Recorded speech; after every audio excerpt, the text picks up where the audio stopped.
কি অবস্থা? স্যার, কি আমাদের সমাবেশ মাত্র শেষ করলাম, আর ওদের প্রোগ্রাম চলতেছে, 3000-এর মতো স্টুডেন্ট আছে। ওরা বলে 7টা পর্যন্ত।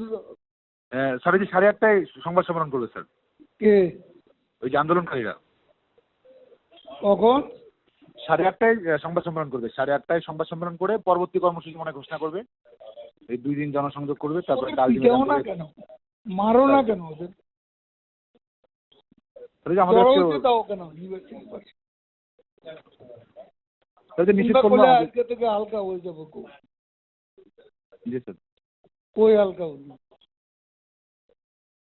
জি স্যার, জমায়েত আজকে ভালো বেশি ছিল স্যার। তোকে লাভ।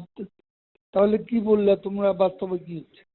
জমায়েত মানে কিনা জমায়েত আর বিএনপি যোগ হয়েছে আজকে স্যার। আসছে স্যার, ছাত্র দলের নেতা কিন্তু আসছে, তো যে কারণে জমায়েতটা ওই মানে ওইভাবে ইয়ে করছে।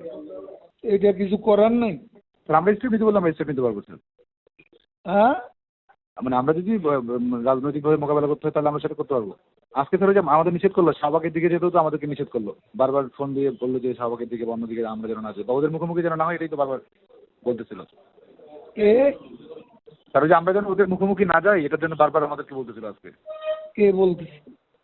এই ফোন দিয়েছিল সবাই, আমাদের পুলিশ প্লাস বিপ্লব দল যোগাযোগ করছিল। বিপ্লব তো এটা বলার কথা না।